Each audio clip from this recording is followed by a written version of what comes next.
Now, the way we're going to do this is I'm going to play the studio at first, set up a few parameters, and PJ is going to be our showrunner. And we do want the Rogues Gallery to participate. Now, PJ, as showrunner, you have full creative control, meaning that as anybody, whether it's me or whether it's Dave, whether it's someone from the Rogues Gallery that's pitching you something, you can yay or nay it, or you can put a little spin on it. You're the showrunner, so you're the ultimate arbitrator. But here's some of the little rules that the studio's giving you. Okay, obviously, we are.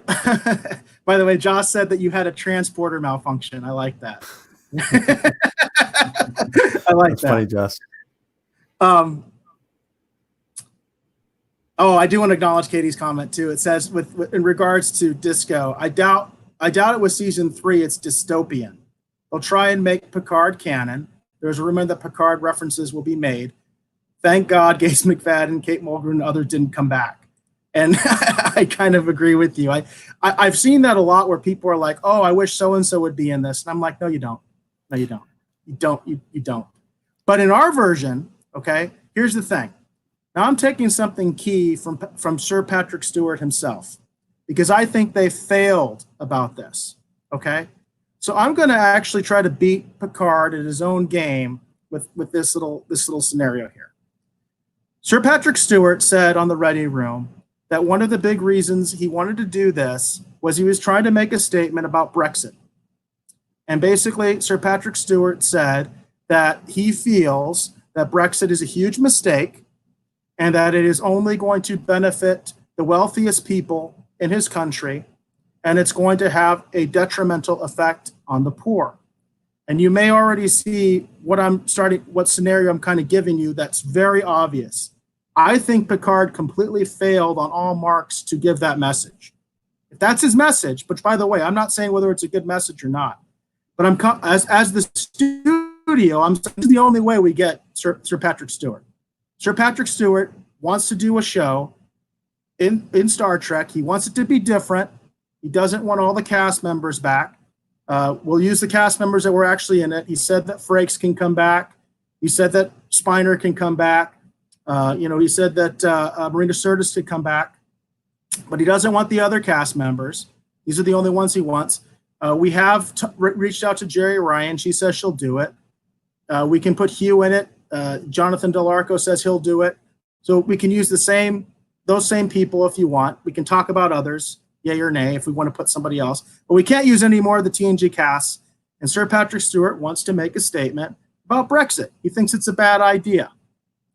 Now, I have an immediate idea that comes to mind about how we can start this story. And I think it's really simple. Okay? So I'm gonna do the first pitch. And Sir Patrick Stewart wants, first of all, I think Star Trek Picard failed miserably in giving that message.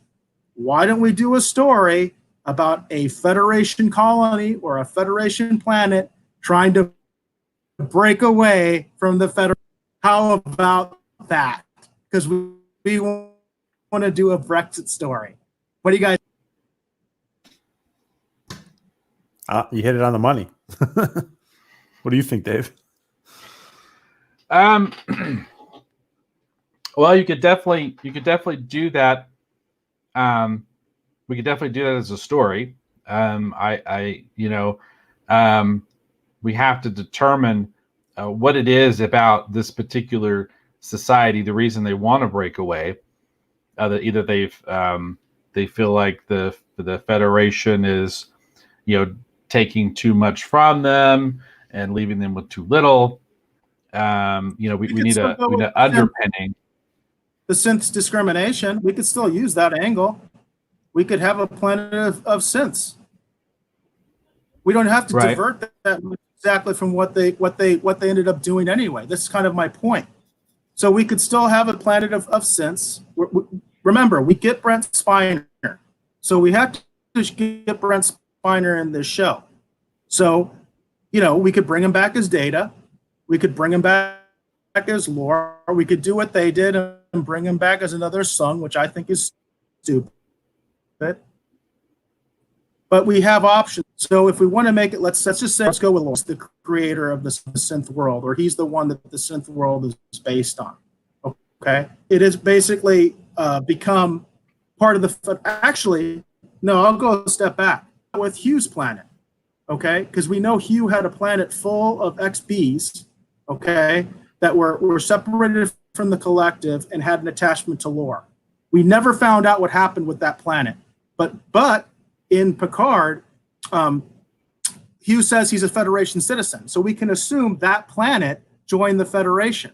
So let's start there. Let's start with Hugh's planet, okay? And we're going to make that it did become part of the Federation, but there's some sort of discrimination going on with these XBs. How about that?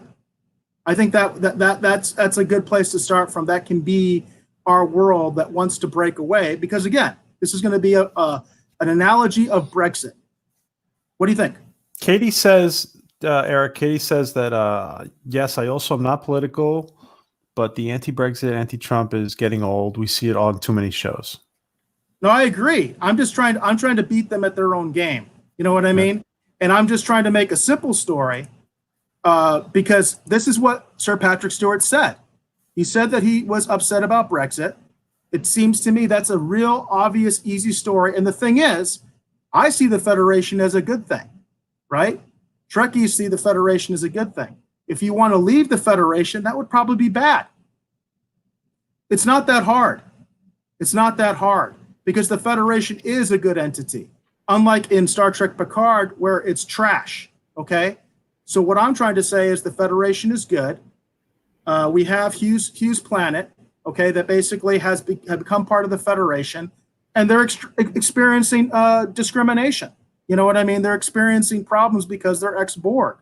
And who better to champion them than Jean-Luc Picard, because he is himself an XB. What I'm saying is that's an easy way to tie it in what they said.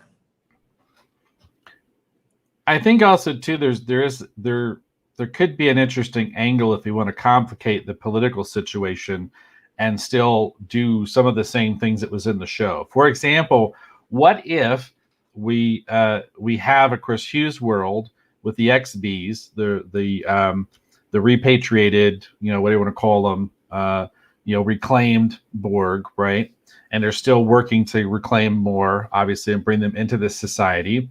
What if they agree to take in, because they are part of the Federation, this group of synths who are basically trying to find asylum or amnesty, whatever, from this Romulan group that's been using them essentially as slave labor as well. Maybe that's what also puts this planet in the crosshairs. So that's a way to kind of complicate it. I like that. Politically a little bit. And maybe that's the trigger that sets everything off. You have this group of the synth beings are trying to find somewhere. They're trying to get away from the Romulans. Hugh says, come here. You're welcome here. We are part of the Federation.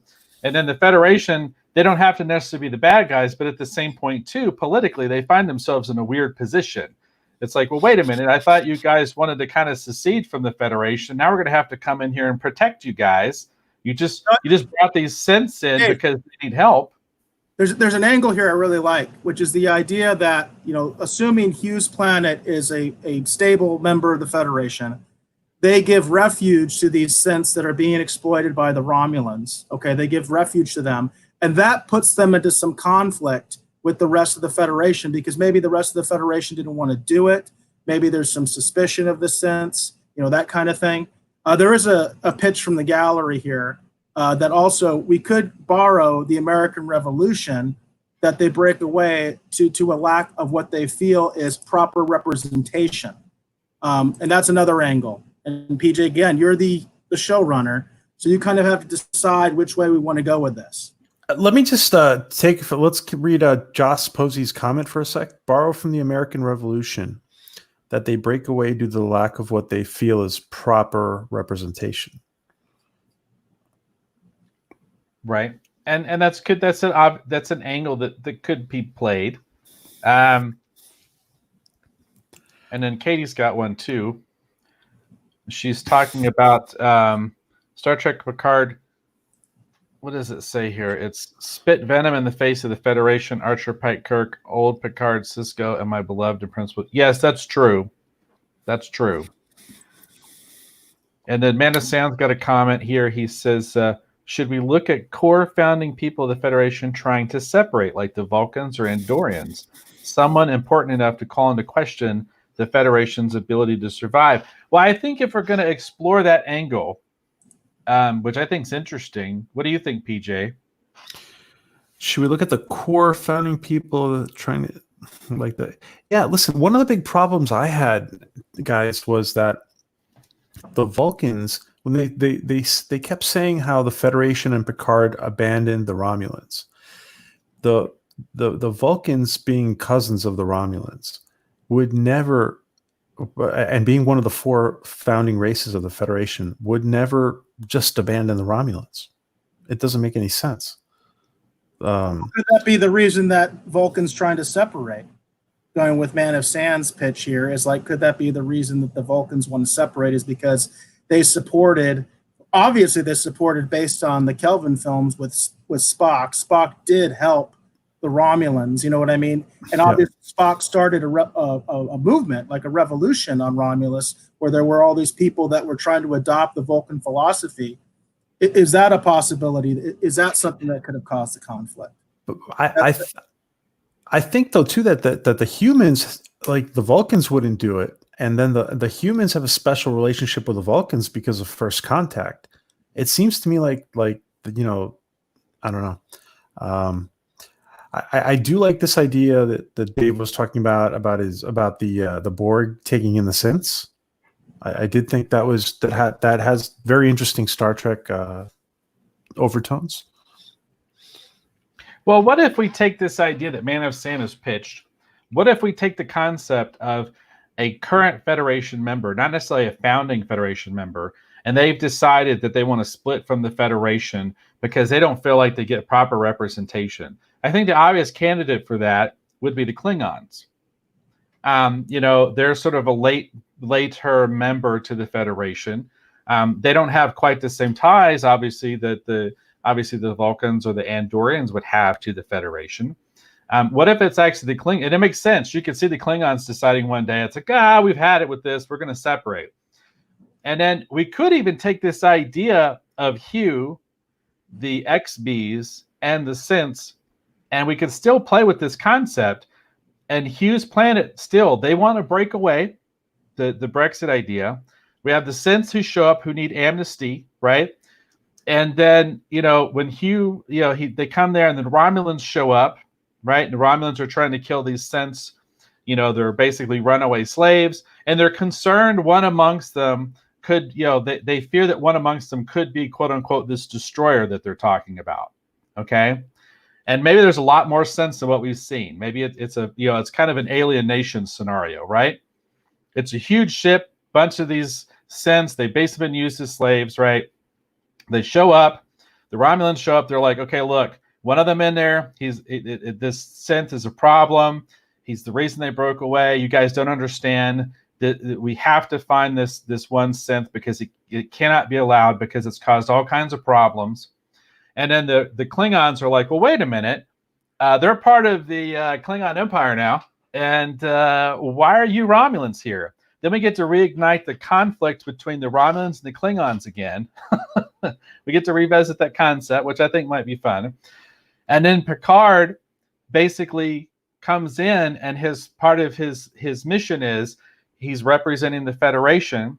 Maybe he is still an admiral, and he's still in Starfleet. And the show is all about how do we navigate what's happening between all these different groups that are clashing. And then, Eric, if you don't mind, I have one more idea. What if it turns out that Destroyer... We do have some other ideas here, and okay. You're kind of going, and you're not... We need to get to some of the other ideas because we're getting past them.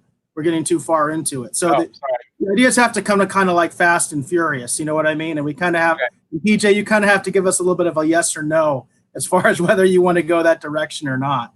But like Katie mentions, she wants 7. So she says, I think that 7 could have worked at the Federation installing astrometric labs and starships, and Picard called her to help the XBs. I like that idea. I think that's a great idea. It makes sense. if we're going to go with the XBs having some sort of problem or Hughes Planet having some sort of problem, again, it would make sense that Picard would be kind of the person they look to, he himself being a former Borg, and then, of course, Seven being a former Borg. The two of them team up like that. But when we find Seven, she's at the Utopia Planitia shipyards, and she's basically installing astrometric labs in various starships. I personally like that idea as far as bringing Seven into it and where she's at in the continuity of this. What do you think, PJ? Yay or nay on that's how we get Seven into the show?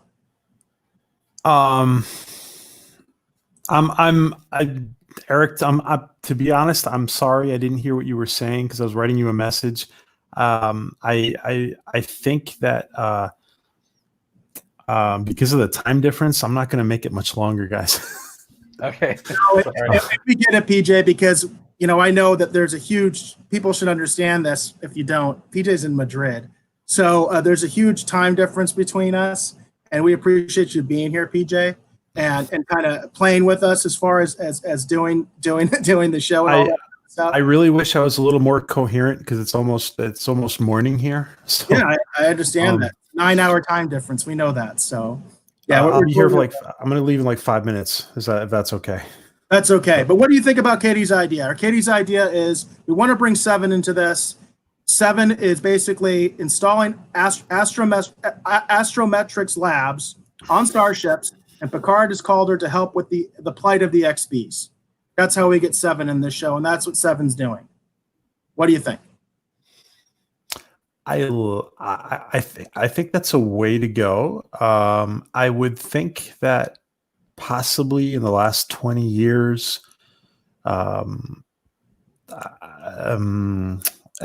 Seven has probably moved on to other stuff that she might be working on. To more elaborate things. I would assume that the Federation would have her being like a Borg expert. So like the Borg subject matter expert kind of. Yeah. I mean, why isn't she like a captain level Borg expert, much like that like lady Shelby, was. Like Shelby was the Borg expert. Shelby, exactly, Eric. I like that a lot. So instead, like Shelby used to be the Borg expert in Best of Both Worlds, now Seven is in that role where she is, you're saying like a captain, she's a Starfleet captain, but she is the Borg subject matter expert, essentially, for Starfleet.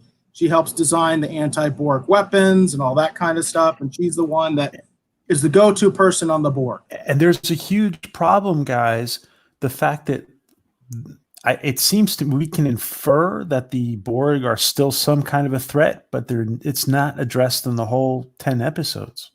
What's up with the Borg? Right. We don't know. No, we never know. We never find out what's up with the rest of the Borg. That's never addressed in the show. It is addressed in the writer's room where the producers say the Borg are still out there. This is just one broken cube, but that's never addressed in the show. Now, Manasan got into the Klingon thing, Dave, and said, are the Klingons members of the Federation? Or do they just have a treaty with the Federation? And I kind of was thinking that when you were saying that as well, is like, well, I don't really think of the Klingons as a member of the Federation. I think of them as allied with the Federation, kind of more of I guess of a analogy to NATO. You know what I mean? Like what the EU is to the United States, that kind of a thing. That's kind of their relationship. Joss also puts this out. He says, what if there is a disease affecting the sense introduced by the Romulans, which is a really interesting idea. I actually kind of like that idea. So, because that is even more topical, really, you know what I mean, as far as what we're dealing with right now. So I think there's a lot of good ideas here. And then Katie goes on to say, maybe her and Chakotay are with the Federation. She is an ambassador to the Borg, basically, which puts in the idea of the Federation actually has established some sort of a relationship with the Borg at this point, and then Seven would be in an ambassador role. What do you think of that, PJ? I think that's Katie. That's an interesting idea. Yeah, if somehow they've evolved to a point where they can actually have some kind of intermittent negotiations with the Borg, that'd be interesting. What do you think of this idea of a synth element that actually is like sick, that actually has some sort of, that might be too topical in my opinion. What do you think, PJ?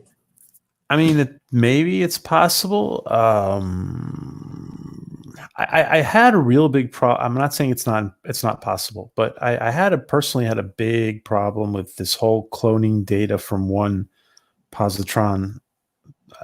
I don't know.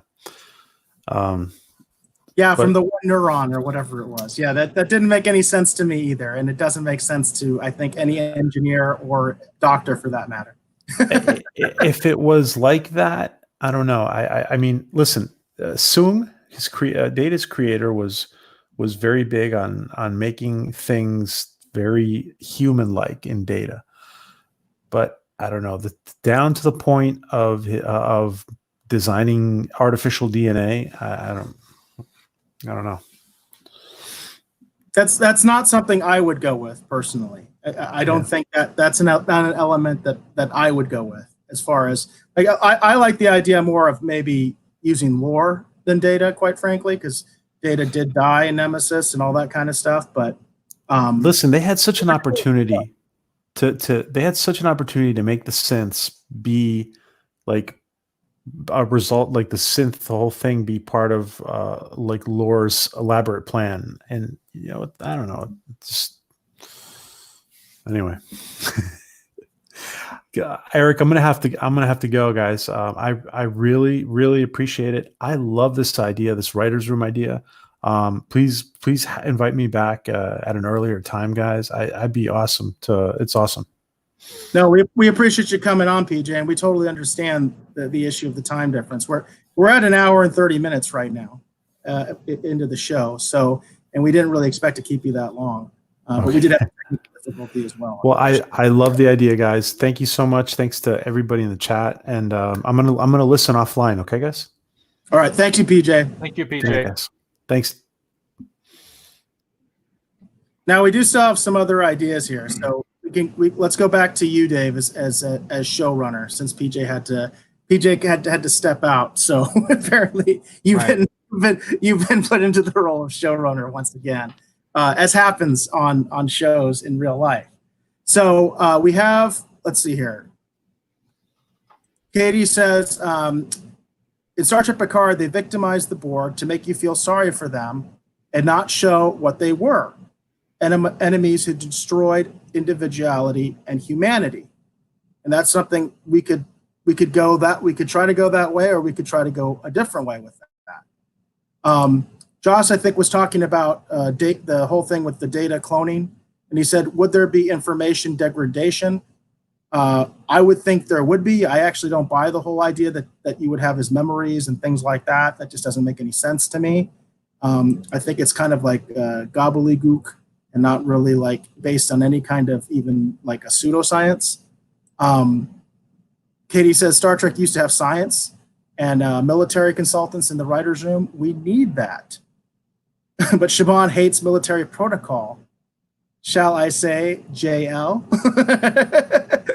And by the way, I'm pretty good with that stuff, Katie. I was actually in the Navy Reserve. So like, remember I point out things like, Jonathan, Riker being in charge of a fleet when he's a captain. I'm happy to bring up points like that and be like, no, that wouldn't happen. That's stupid. Okay. We have to at least make him an admiral in our version, because otherwise, if you want to put him in charge of a fleet as a captain, it doesn't make sense. Especially the entire Federation fleet. That makes absolutely no sense. Absolutely no sense. Well, and see, another interesting concept that could be used for this is, we talked about setting up this Brexit type scenario. The idea that the Borg are still a threat. We have the XB planet and Hughes on there, and the sense, the whole thing. But one of the things that could be interesting is that Picard actually, maybe he is technically quote unquote retired. Maybe his doctor has informed him that he does have that condition, right? And that his time is limited. And maybe Riker is the one who calls him up and says, I know that you're aware of some of the situation that's going on the XB planet. Well, it's gotten a little bit more complicated. We need someone to go out there and handle this, and you would be the best person to do this. And that might explain, why Picard is kind of called up and asked on behalf of the Federation because of his experiences, and he gets to assemble his crack team that he goes out on basically this essentially diplomatic de-escalation mission. Wait. We're going to have a crack team? We're not going to have a motley crew? No. We're not going to have a bunch of misfits and a bunch of drug addicts? No, because it explains, because, Seven would be, again, she would be the Federation's, Borg expert. You know what I mean? She could have already been in touch with Hugh and could understand. She could be the one who actually knows the situation on the ground because she's been the Federation, officer that's been supervising what's going on. And, Picard's come out there and he's kind of like, he's there to help get her back. You know what I mean? And they're, and he's going to be kind of trying to figure out what's happening. I mean, that's what I think, because that way it's like you have the drama, because Patrick Stewart, his mental capacity is kind of starting to go, and he's concerned about how much time does he have left. And Riker is the admiral. He's the one who calls Picard up and says, "Hey, look, we need you to go do this. You're the only one who can go out there and go do this." And then, Seven is there as the expert, you know what I mean, who's part of the team, and he can assemble, you know what I mean, his own group, and it could be, new characters like what they did with the show, but they're Federation, they're Starfleet, they get an actual proper ship, they go out there and, Let's back up, Dave. We're getting backed up in the comments here. We have other pitches and stuff like that. So I do want to defer to Joss because he says he was in the Navy 10 years as well. And I was not in for 10 years. And so we'll defer to you as our military consultant as far as that goes. I will defer to you on those matters. I'm happy to do that. He also says, is he under the care of Beverly Crusher again? He did this alternate world crap once before. And that is a good question. We do have some people that want Beverly. Katie says, my mother was a law enforcement officer. I'm somebody who likes uniforms and protocol, aka Star Trek. Can we get Beverly involved with Admiral Riker? I don't see any reason why we can't. I actually, even within the show, I thought there was kind of an easy thing because we're talking about calling Picard up, right, Dave? We were talking about calling, like he's out of service, like maybe he's in the reserve. Right. We're calling him back up. Well, we can bring Beverly in to do his physical instead of the Stargazer guy we never saw before. You know what I mean? She could be the one that does like his fit for duty. He can kind of explain what's going on, where he's been. You can do all sorts of exposition in a scene like that too, where we can really get up to speed. You know what I mean? They may not have seen each other for a while because Beverly is still active. Picard has been inactive, that kind of a thing. So I definitely think it's a good idea to bring Beverly in. What do you think, Dave? I agree. I mean, it could even be possible that she's part of the crew and she doesn't really give him a choice. And maybe she's the one who's kind of keeping an eye on him. That's definitely a way to go. Because he still has the syndrome, right? I think we would stick with that. TNG that he is ill. Yeah, that's what gives us the ticking clock. Right. The idea that, that we need to resolve this quickly because Picard has this condition, so if we're going to, it kind of gives us a reason that there'd be a little bit of urgency in order to try and resolve what's happening, diplomatically in terms of the different tensions here between these different random groups that have all congregated at this one planet. So let's kind of try to put together sort of a coherent pitch here, Dave. You're now the showrunner because PJ had to leave. Health conditions, whatever it was. He didn't get fired, by the way. I just want to make that clear. PJ wasn't fired, but he had to leave the show. So we had all these ideas going through. Let's try to put it together. What's sort of like a coherent kind of pitch for our idea that the Rogues Gallery helped us with, as far as what Star Trek Picard, our version of Star Trek Picard is.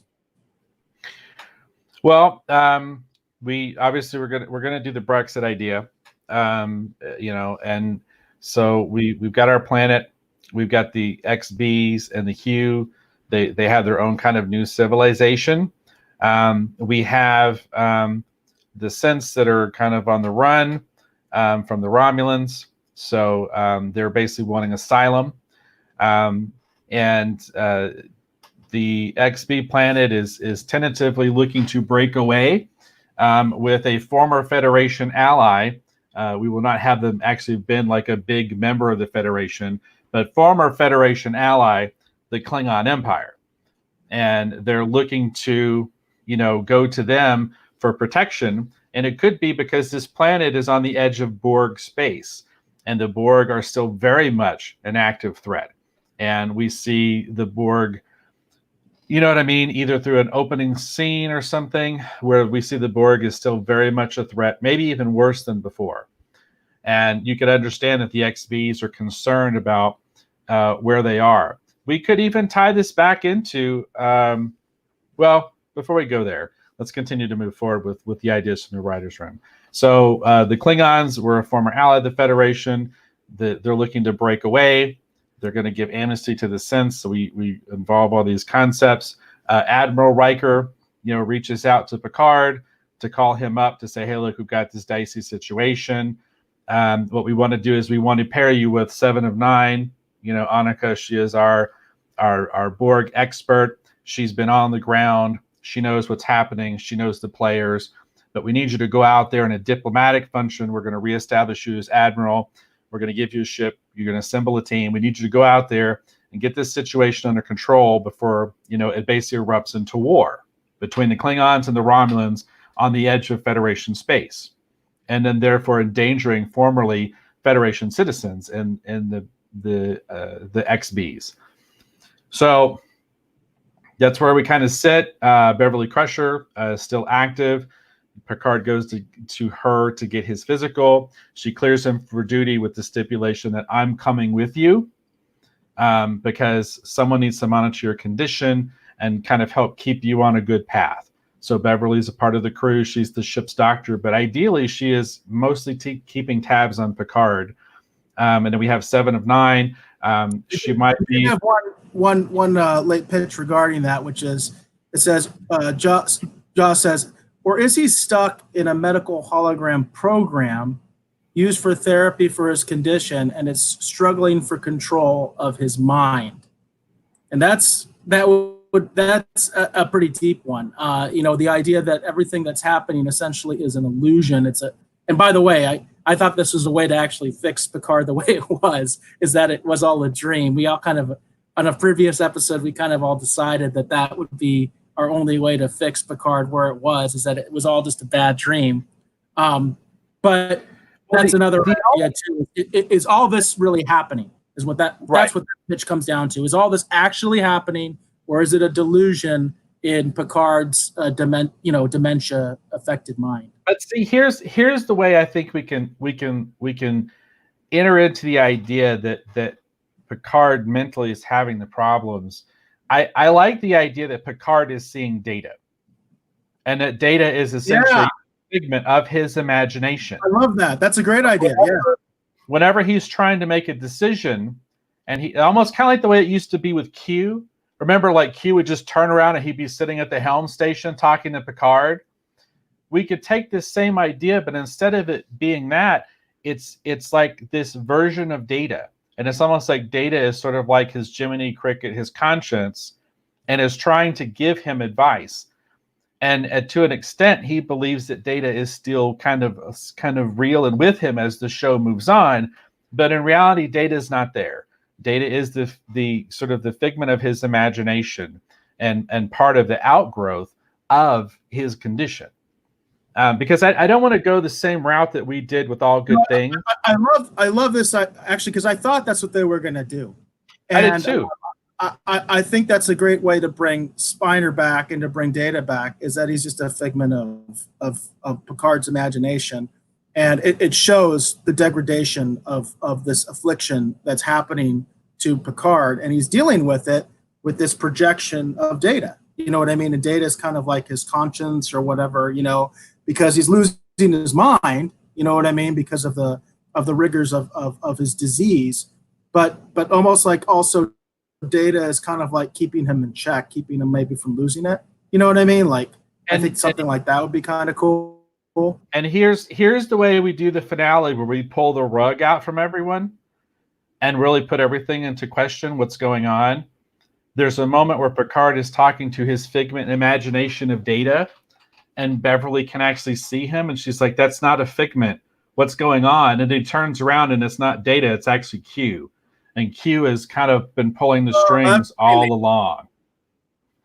So I think that's our interesting sort of ending, is it turns out the figment of his imagination he thinks is Data, turns out it's actually been Q all along. And it's not a delusion.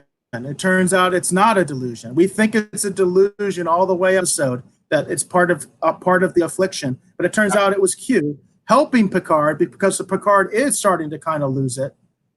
You know what I mean? So because Picard kind of is starting to lose it, and Q has been helping him to keep it together so that that he can do the mission. I love that. That gave me chills. I think that's a great idea. You know, I think that would be really cool. You know, still at times, you know, a bit, Mike you know, Lombard mischievous, you know what I mean? But, Mike Lombard says Data equals Jiminy Cricket. Yeah, I think that's the idea we're talking about, and I think that's a great idea. But it turns out it's actually Q.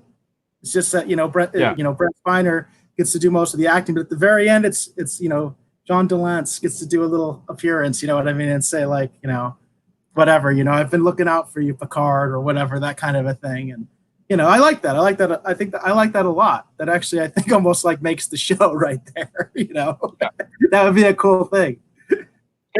You want that twist at the end that's going to bring you back for season 2, and then it turns into, well, what is Q's ultimate goal? Why is he concerned about what's happening between the Borg and the Sense? But at the same point, too, it's interesting because Q is the one who introduced us to the Borg.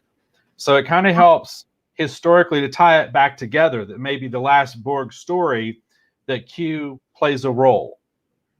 Yeah, that makes a lot of sense, too. Yeah, because it kind of puts everything into a package. Now, Joss says we got to throw in a tribble. I think you can do that. We can throw in a tribble, right? We can have a tribble. I don't think that's a big deal. And Jane does say, I think Picard would trust Data, not Q, and that's kind of the idea. Right, exactly. If Q was just doing it as Q, Picard wouldn't trust any of the advice. But because he feels that it's sort of this manifestation of his mental degradation, and it is manifesting as these visions of Data, then he would trust the advice. You know what I mean? Because he would perceive it as it's just like him having a conversation with himself, because he misses his best friend so much. That's the way I would interpret it. Like he just misses him so much. I do like the guilt, the idea that Picard would feel guilty for Data's death, and that would have a very profound effect on him. You know what I mean? That he'd feel really bad about that. And so Katie also asks, can Seven have a daughter named Catherine who can befriend Soji if we have Soji in this? Thanks. And I don't think there's anything wrong with Seven having a daughter. I think that's fine. What do you think, Dave? I think we could. No. If we have Seven, she can have a daughter. But she can have a daughter with Chakotay, as far as I'm concerned. I think that's fine. Yeah, we could have a scene where Seven's getting ready to go on the mission, and we see Chakotay, we see her daughter, and she's kind of saying good. She's like, hey, I'm going to ship out. I'm going with Picard to go take care of this thing. I'll be back before you know it. She could still we could see her having like, either hollow conversations or something like, during the different episodes. You can totally do all of that. I think it's important to point out she is part of the crack team. She is not the bitter, broken, you know what I mean, suicidal alcoholic. She is like 7 of 9. She is like important in the Federation and all that kind of stuff. I was going to say that, Picard is admiral and he's there to lead the diplomatic mission. Why can't 7 of 9 be the captain of the starship? Because she's been the one that's been on the ground managing the situation. Now Picard is coming in not just to represent Starfleet, but to also represent the Federation. And it's her ship. Why not? Let's just do that. I think that would be really cool. It's 7's ship. She's the captain, and Picard is the one who's hitching the ride. So. And I think PJ did and our old showrunner came back and he said some great ideas, everyone. And I think that's a good way to kind of leave it, because PJ did come and say that he was our original showrunner after all. He had to be for undisclosed reasons, but I think we have something here. I mean, I really do. I think I really like the whole data as Q thing. I think that's really cool. I think that'd be really a neat way to deal with it, and to bring Spiner back. We can, bring John Delancey, pronounce his name. Delancey, bringing him back at the very end, basically like at the last episode, like, ooh, it's me, you know what I mean? All this time, And then Josh does add with 7, it says, or 7 is the science admiral attached to the diplomatic delegation. I kind of thought that too, not science admiral, but I thought more like, what if she is kind of like in the science division? You know what I mean? Like, still not Starfleet, because I do think it's kind of interesting. If you notice in Voyager, 7 never joined Starfleet. She never had a Starfleet uniform, whereas Icheb specifically became a cadet. So I do kind of see that, because as far as 7's character, it seems to me there was some reason. We don't really necessarily hear it, but 7 never joined Starfleet in Voyager. She was part of the crew, but she never donned the uniform. She never seemed to have any interest in that. So I kind of do like that idea a little bit of her being kind of like maybe like the science person, because we've had that precedence where there is like a science division in the Federation that is like apart from Starfleet, that's just science. So they don't get into any of the like more of the conflict type stuff and things like that. We've seen that, Federation scientists who are not Starfleet. It can still be a science starship. Yeah, we've seen that going back to Star Trek 3, The Wrath of Khan. The USS Grissom was a science vessel, and they still technically had a captain.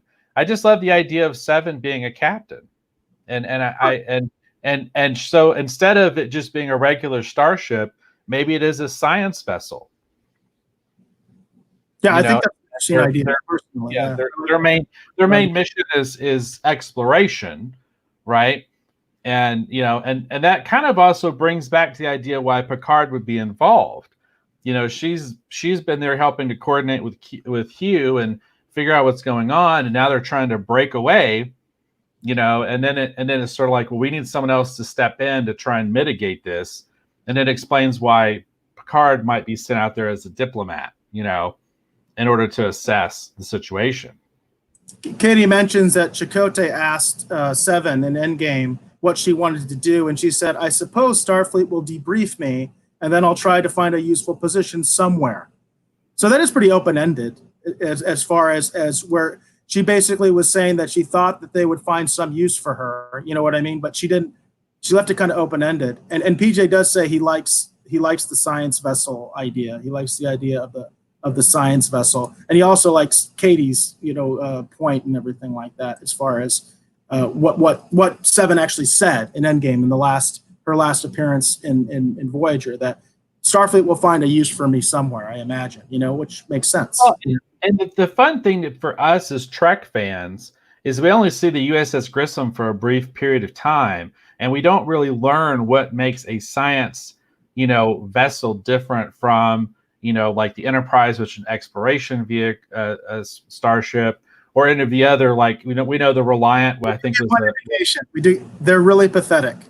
They're very like lightly armed and lightly shielded, and they're pathetic ships. We did get that from the Grissom. It was blown away in like one shot. So, but again, that just heightens the tension, because if things start going sideways and they have to actually defend themselves, there's a real sense of threat. That's what I'm saying. Picard's mental condition, that's a ticking clock. The fact that they're not on a regular Federation starship means they're more at risk and danger than normal. I like because it's a way to introduce drama and tension just by how the table is set. But also, too, the thing I really like, too, I think for us as Trek fans, is we can see why a science vessel is different from a regular starship. Right. Beyond the fact you're right. We haven't really explored that. Yeah. Yeah, and maybe there are some deficiencies on the ship. Maybe they're having to kind of work around. That increases tension if it's a quote unquote science vessel. It's not like a first contact vessel, you know what I mean? So it's kind of like a science vessel. So it's got a smaller crew. It's smaller in size. It has less armaments. The shields aren't as good, and that does put them in jeopardy pretty easily. You know what I mean? In any situation, because they're kind of underpowered. You know? Yeah, I think that there's something really interesting there, that they're just not sent out in the latest of the greatest whatever kind of ship. Right. But it kind of crew. That's the point. It doesn't have to be a motley crew. We can get to the same place, kind of where Shaban and all them went, but we can do it in a Trek way and make it still within Trek, still make it Starfleet. You know what I mean? Well, and we can take the Rios idea, for example, the different holograms. They're doing different things on the ship. You could have a whole episode where things are going sideways, and the bridge crew is not on the bridge, and there's this. It wouldn't necessarily be Rios, but you could have a Barclay type character or whatever, and he activates all these different, emergency holograms, and basically they're sort of in charge of the ship. Like there's a lot of interesting ideas, that we can take. And Katie, speaking of Barclay, she says theory, and Endgame Barclay said Admiral Jamie wrote the book on the board. And it would kind of make sense to bring Janeway in at some point. And PJ points out, yeah, Dave, and all good things like Beverly Crusher's ship, because she was on a medical ship, and her ship was pathetic. Her ship was pathetic too. I remember that. And I like the idea of Barclay with the holograms, because that's taking an idea that they a kind of fun idea they had in Star Trek Picard. You could even have Barclay, have Dwight Schultz come back, which would be pretty cool, I think, in a position, and having like a holographic crew. That'd be kind of a neat idea. I like that. But Katie touched on it about Janeway. Right. Do we have Janeway come in here at some point because of her knowledge of the Borg, which does make sense? Right. Well, then, if we want to take that concept and work it in, then it could be Janeway that reaches out to Picard instead of Riker. And maybe there's a series of events towards the end of the episode, but either before or after the Q reveal, and maybe it looks like everything has gone bad. The Romulans and the Klingons are about to go to war. The XBs, the sensor on the crosshairs, and maybe kind of like what they did here, maybe Riker shows up. But in a purely defensive capacity, because the science vessel can't possibly withstand what they're about to endure. Well, the other thing you can have is we actually did it with one of our previous writers' rooms, where we kind of talked about the idea of when Picard was going to go to basically, sort of the confrontation with the Romulans. We were going to kind of do a situation where they actually went to Deep Space 12 to meet up with Janeway, because she's the one in charge of the fleet. So I think it would actually be kind of cool, because Nemesis, it was established that Janeway was an admiral, and she became an admiral before Picard. Why not make her like the head of Starfleet? You know what I mean? Yeah. And she could be the one that leads the cavalry charge, kind of takes sort of the Riker role, if you will, in Star Trek Picard. She's the one who rescues them. You know what I mean? Like, she's the one that shows up in charge of the fleet and all that kind of stuff. Yeah, that would be a way into her as well. And there will be no sheer fucking hubris line. You know what I mean? It'll just be like, they're old friends. They respect each other. She backs him all the way. You know what I mean? But no sheer fucking hubris line. You know what I mean? None of that. No, but I think, that's another way to go. So, I think, in all honesty, I think we put together something for me anyway that would have been more entertaining and interesting. So there's no doubt. I think there's no doubt. And I want to say I appreciate the participation of the Rogues Gallery and people putting out the ideas out there. And PJ did say exploring the science vessels like they did in some novels was very, very interesting. And I'm not aware of those particular novels, PJ, but I know the novels explored all sorts of different facets of Trek that we never saw. But we do kind of have, like I said, we mentioned in Star Trek 3, you have the Grissom. And then, as PJ mentioned, we do have what we saw of Beverly Crusher's ship in the alternate future. You know what I mean? As far as a medical ship. So, The Pasteur. yeah, it would be kind of a neat way to kind of put them in very much the same situation they were in Star Trek Picard, but it's still Starfleet. You know what I mean? It's still Trek.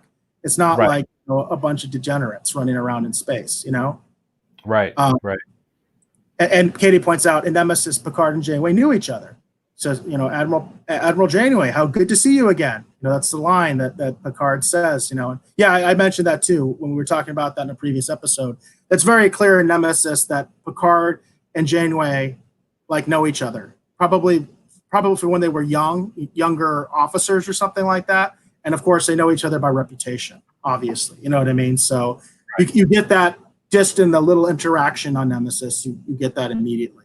You don't need lines, or anything like that. You just, like I said, it's a warm greeting. I know who you are, and we're into it. It's not like, hey, JL, what's going on? You know what I mean? It's that we're chums. We're friends. No JL, please, no JL, Dave. No JLs in this. No, there won't be any of that.